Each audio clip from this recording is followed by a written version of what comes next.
রাজ্যে পালা বদলের মালদা জেলার সামগ্রিক উন্নয়নমূলক কাজকর্ম নিয়ে প্রথম প্রশাসনিক পর্যালোচনা বৈঠক হয়ে গেল বৃহস্পতিবার। বৈঠকে অংশ নিলেন মালদার 6টি বিধানসভা নির্বাচন কেন্দ্র থেকে নবনির্বাচিত বিজেপি বিধায়করা। এদিন এই প্রশাসনিক পর্যালোচনা বৈঠক অনুষ্ঠিত হল জেলা প্রশাসনিক ভবনের কনফারেন্স হলে। হাজির ছিলেন জেলা শাসক রাজনবীর সিং কাপুর, অতিরিক্ত জেলা শাসক দেবাহতি ইন্দ্র সহ বিভিন্ন দপ্তরের প্রশাসনিক আধিকারিকরা। এছাড়াও উপস্থিত ছিলেন উত্তর মালদা সাংসদ খগেন মুর্মু, ইংরেজবাজারের বিজেপির বিধায়ক কমলান ভাদুরী, মানিকচকের বিধায়ক গৌরচন্দ্র মণ্ডল, মালদা কেন্দ্রীয় বিধায়ক গোপাল চন্দ্র সাহা, হাবিবপুরের বিধায়ক জুয়েল মুর্মু, গাজলের বিধায়ক চিরমান দেব বর্মন, পশ্চিমনগরের বিধায়ক রাজু কর্মকার সহ অন্যান্যরা। এদিন তাদের সকলকে নিয়ে জেলা শাসক জেলার উন্নয়নমূলক কাজকর্ম নিয়ে বিস্তারিত আলোচনা করেন। সেই সঙ্গে জেলার উন্নয়নমূলক কাজেও কোথাও কোনো ঘাটতি বা বেনিয়ম রয়েছে কিনা তা খতিয়ে দেখেন। বেনিয়ম হয়ে থাকলে আগামী দিনে তার বিরুদ্ধে প্রয়োজনীয় আইনানুগ পদক্ষেপ গ্রহণ করার সিদ্ধান্ত গৃহীত হয় বলে জানা গিয়েছে। চোখ রাখুন জামালপুর নিউজ লাইভ। তৃণমূল মানেই তো চোর বলেছিলাম। এবার তৃণমূল সমস্ত ক্ষেত্রে প্রধান পঞ্চায়েত সমিতি থেকে শুরু করে জেলা পরিষদে প্রচুর দুর্নীতি করেছে। তারা প্রধানমন্ত্রী আবাস যোজনার নাম করে ঘরে লিস্ট আছে না আছে তার আগে টাকা তুলেছে, কাটমানি ঘুষ। যারা টাকা নিয়ে কাজ করেছে তাদেরকে ছাড়া হবে না, এফআইআর হবে, জেলে যাবে। এবং সেই হিসাবে উত্তর চণ্ডীপুরের প্রধান অর্চনা মণ্ডল, তারা ঘরের নামে প্রচুর টাকা নিয়েছে। আজকে ওর বাড়ি ঘেরাও করেছে, প্রশাসন গেছে, আমার সঙ্গেও কথা হয়েছে, সিস্টেমে যাবে। ওদেরকে বলো আইন হাতে তুলতে হবে না, কারণ তখন শাসকের আইন চলছিল, আর এখন আইনের শাসন চলছে। আমাদের মুখ্যমন্ত্রী বলেই দিয়েছেন পরিষ্কারভাবে যে সব যারাই দুর্নীতি করেছে, যারাই ঘোটালা করেছে, যারা কাটমানি ঘুষ খেয়েছে তারা কিন্তু জেলে যাবে। আর সেই রকম উত্তরচণ্ডী প্রধান শুধু প্রধানমন্ত্রী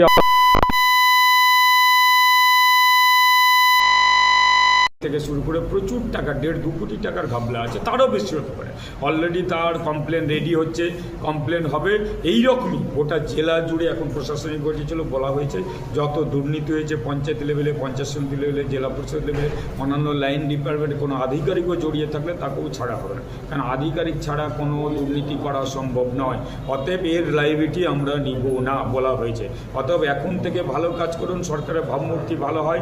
আমরা মানুষের জন্য এসেছি, মানুষ আমাদেরকে আস্থা রেখেছে এবং সেই আস্থার উপরে আমরা গোটা এলাকাতে মানুষের জন্য কাজ করব।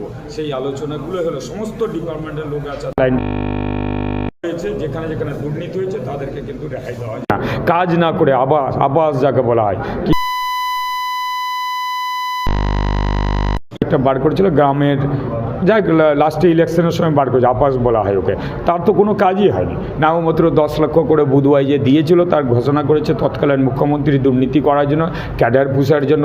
100 দিনের কাজ চালু হয়েছে, আপনারা দেখেছেন। তখন কেন বন্ধ হয়েছিল? ক্যাডারদের টাকা ঢুকানো হতো। সেম ক্যাটাগরি প্রধানমন্ত্রী আবাস যোজনা, ভাতা, তারপর লক্ষ্মী ভাণ্ডারের টাকা ঢুকানো হতো ক্যাডারদের নামে। এখনও তদন্ত শুরু হয়েছে কোন কোন অ্যাকাউন্টে টাকাগুলো যেত, ডিবিডি করে টাকাগুলো যাবে, তার আগে টাকাগুলো ছাড়া হবে না, সেই তদন্ত চলছে, ছাঁটাই বাঁচাই চলছে। 2 কোটি নাম তো অলরেডি বাদ গেছে, আপনার অন্য লক্ষ্মী ভাণ্ডারে আরও বাদ যাবে। যারা 1 জুন থেকে অন্নপূর্ণা যোজনা 3000 পাবে, আমাদের মুখ্যমন্ত্রী অলরেডি ঘোষণা করেছেন। কাজের লোক পুরো দমে এই কটা দিনে দেখেছেন গোটা পশ্চিমবাংলায় যে হিসাবে সন্ত্রাস বন্ধ করে, দুর্নীতি লুট বন্ধ করে একটা শাসকের আইন তৈরি করেছেন, মানুষ শান্তিতে যে চলতে পারছে, তার সুবিধাগুলো যে ডাবল ইঞ্জিনের পাবে, এটা বাস্তব। 1 জুন থেকে আপনি ভাতা বলুন, অন্নপূর্ণা যোজনা বলুন, 100 দিনের কাজ বলুন, আর যা প্রতিশ্রুতি দিয়েছে পূরণ করে যাচ্ছে একের পর এক। শুধু প্রধানকে কি গ্রেপ্তার করা হবে বা তার বিরুদ্ধে তদন্ত হবে? এফআইআর তো হবেই, তদন্ত হবে। এখনই তো দেখুন পুরো কমপ্লেন হয়েছে, কমপ্লেনগুলো আপনাদেরকে দেওয়া হবে। আম পাবলিক কমপ্লেন করেছে, তাদেরকে 2000, 10,000, 20,000 টাকা ঘরের নাম করে টাকা নয়েছে, ওদের তো লিস্টেও নাম নাই, কোথাও নাই। আর উনিকে তৈরি করবে, অর্থাৎ একটা সার্ভে তৈরি হয়, যারা পাওয়ার যোগ্য তারা পায়নি ঘর।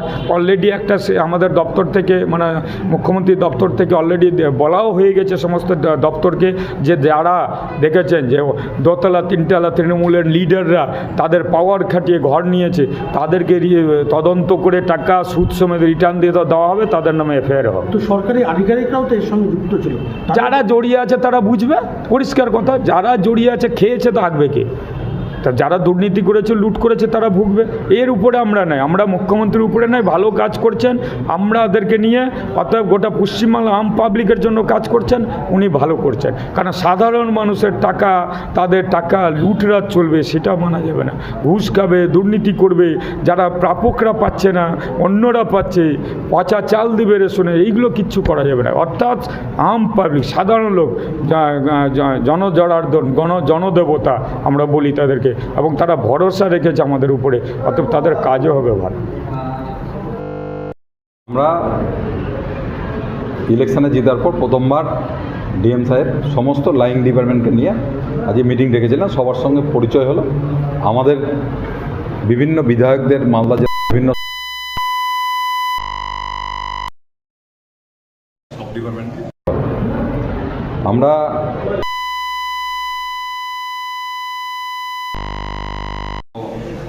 বিভিন্ন যে সমস্যাগুলো আছে, মহানন্দা নদী, পরিবেশ, বিভিন্ন অঞ্চলের ট্যুরিজম, বিভিন্ন অঞ্চলের রাস্তাঘাট, বিধায়করা সমস্তটাই আর্সেনিক জল, পিএইচির জল, সমস্ত বিষয় নিয়ে একটা বলা হলো এবং সেগুলো একটা ইন্ডিকেট পরিকল্পনা যাতে করে সেইটার জন্য বলা হলো এবং সেইটা নিয়ে আলোচনা হলো। অনেক তো দুর্নীতিও রয়েছে, সেদিকে কীভাবে? অবশ্য দুর্নীতির বিষয়গুলো এসছে এবং ডিএম সাহেবকে বলা হলো, সেইগুলো সমস্তটাই করা হবে, দ্রুত যাতে অ্যাকশন হয় তার ব্যবস্থা করা হয় সেইটা। বিরোধী বিধায়করা কেউ ছিল আজকে? না, বিরোধী বিধায়কটা কেউ ছিল না। প্রতি বছর মহানন্দায় একটা বন্যার সময় দেখা যায় যে জল বেড়ে যায়, ক্ষতিগ্রস্ত হয় সংরক্ষিত অসংরক্ষিত এলাকাগুলো। এবার সেই নিয়ে কোনো আলোচনা হয়েছে? সেই নিয়েও আলোচনা হলো, কিন্তু দুর্ভাগ্যক্রমে আমাদের বর্ষাটা খুব সামনে চলে এসেছে। স্বাভাবিকভাবে কিছু কাজ ইমিডিয়েটলি করতেই হবে এবং আমাদের যেটা চিরকালই বক্তব্য ছিল ভারতীয় জনতা পার্টির, যে আমরা সবসময় চাইছিলাম যে বর্ষার সময় যাতে কাজ না করে শুকা মরশুমে কাজ হবে, সেটাই করা হবে। কিন্তু এখন ইমিডিয়েট যেহেতু বর্ষা চলে এসেছে, উপায় নেই। কিছু কিছু জায়গায় যেমন বৈষ্ণবনগর আছে, মানিকচক আছে, কিছু কিছু জায়গায় কাজগুলো করতে হবে, সেগুলো স্বাভাবিক ইমার্জেন্সি ভিত্তিতে করতে হবে। ইংলিশ বাজার নিয়ে কী প্রস্তাব দিলেন? ইংলিশ বাজারের অনেক সমস্যা, আমাদের যাত্রার ভিড় ভরে যাচ্ছে। জল বেরোনোর যে রাস্তা, সেই রাস্তাটা আজকে আটকেছে।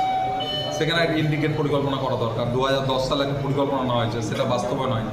আজকে ফুল টপোগ্রাফিটা চেঞ্জ হয়ে গেছে, নতুন করে পরিকল্পনা করতে হবে। আজকে শহরের যে বিভিন্ন বিল্ডিংগুলো, সেই বিল্ডিংগুলো প্ল্যানের ডেভিয়েশন করে সমস্ত বড় বড় বিল্ডিং হয়ে গেছে। সারা শহরে কোনো সবুজের কোনো দেখা নাই, এই অবস্থা। মহানন্দা নদীর মৃতপ্রায় অবস্থা। আজকে মহানন্দা নদীতে ব্রিজ তৈরির পর থার্ড যে মহানন্দা ব্রিজ, গার্ডারগুলো এখনও পর্যন্ত পড়ে আছে, কোম্পানিকে দিয়ে এখনও পর্যন্ত সেগুলোকে সরানো হয়নি। মহানন্দা নদীতে মৃতপ্রায় অবস্থা হয়ে গেছে। এই সমস্যাগুলো আছে। শহরে গরু ঘুরে বেড়াচ্ছে, মালিক নেই। অ্যানিম্যাল ডিপার্টমেন্টকে বলা হলো, তারা এই বিষয়গুলো দেখুক। বিভিন্ন সমস্যা শহরের, সেই সমস্যাগুলো আলোচনা করা হবে। বর্ষায় জল যন্ত্রণা থেকে মুক্তি পাবে শহর? শুনুন, যাত্রা বিলের যদি ইন্টিগ্রেট প্ল্যান করতে হয়, সেটা 6 মাসে 1 বছরও সম্ভব। এটাকে প্ল্যানটা করে সেটাকে এক্সিকিউশন করতে হবে। তার আগে ইমিডিয়েট ভিত্তিতে যা যা করা যায় সেগুলো আমরা দাদা, এই যে জলাশয় ভরাট, বেআইনি কনস্ট্রাকশন, এগুলোর বিরুদ্ধে কি ব্যবস্থা নেবেন? অবশ্যই এগুলো সমস্তটা বলেছে আমাদের এমএলএরা, সমস্ত বিষয় স্বাস্থ্য ব্যবস্থা নিয়ে একটা প্রশ্ন ওঠে, সেটা নিয়ে স্বাস্থ্য ব্যবস্থাটা নিয়ে বেশিরভাগ আলোচনা এখানে হলো। মেডিকেল কলেজে গরিব মানুষের হয়রানি, গরিব মানুষ জানতে পারে না কি তারা ফ্রিতে পাবে, অ্যাম্বুলেন্স কি পরিষেবা ফ্রিতে পাবে সেটা বলে না। এখানে কোনো পিআর অফিসার নাই যারা গরিব মানুষের সঙ্গে দেখা করে তাদেরকে বুঝিয়ে দিবে। একটা দালাল চক্র চলছে, যেটাতে টাকা লাগে না। সরকার যেখানে ভর্তুকি দেয় সেখানেও টাকা নিয়ে মানুষকে বিভ্রান্ত হতে হয়। এই দালাল চক্র বন্ধ করার একটা ব্যবস্থা করতেই হবে ইমিডিয়েট। পৌরসভা এলাকায় মালদা মেডিকেল কলেজ হসপিটালটা একটা হসপিটালে পরিণত হচ্ছে, মনে হয় জেলা হসপিটাল। মেডিকেল কলেজ হসপিটাল, এটাই তো বোঝা যাচ্ছে। চিকিৎসক চলে আসে, অনেক সময় ওপিডিতে গিয়ে দেখা যাচ্ছে যে একজন সিনিয়র চিকিৎসক বসার কথা, সেখানে একটা জুনিয়র ডাক্তারকে দিয়ে কাজ চালানো হচ্ছে। সমস্ত বিষয়গুলো আজকে বলা হবে এবং এগুলোকে খুব দ্রুত যাতে অ্যাকশন না হয় তার জন্য আমরা বলি। পৌরসভা এলাকায় পুরো রাস্তা ফুটপাত দখল, পথচারীরা হাঁটতে পারছে না ফুটপাতে, এই বিষয়ে কি আলোচনা হয়েছে? এখানে শহরে টোটোর একটা বড় সমস্যা আছে, কিন্তু টোটো যারা চালাচ্ছে তাদেরকে তো কর্মসংস্থান সরকার দিতে পারে, তাদের দিকটা আমাদের দেখতে হবে। আমরা টোটো চালকদের কোনো বিরোধী, কিন্তু এইটাকে কিভাবে পরিকল্পনা মাফিক শহরের মধ্যে চালানো যায় তার ব্যবস্থা আরটিএ ডিপার্টমেন্ট পৌরসভায় করতে হবে এবং তাতে যানজট অনেকটা মুক্ত হয়ে যাবে। এবং কিছু জায়গায় অবৈধভাবে মানুষ যেগুলো বসে আছে, যেখানে পৌরসভা ট্যাক্স নিচ্ছে কিন্তু তাদের কোনো ব্যবস্থাও করে না, সেই ব্যবস্থাগুলো দেখতে হবে। এগুলো সমস্ত একটু সময় নিয়ে ধীরে ধীরে সময় দিয়ে, আমরা কেবলমাত্র জিতে এসেছি, আমাদের মানুষকে বলবো আমাদের একটু সময় দিতে। আমরা নিশ্চিতভাবে মানুষের যে অসুবিধাগুলো হচ্ছে সেগুলো দেখে সলভ করার চেষ্টা করব।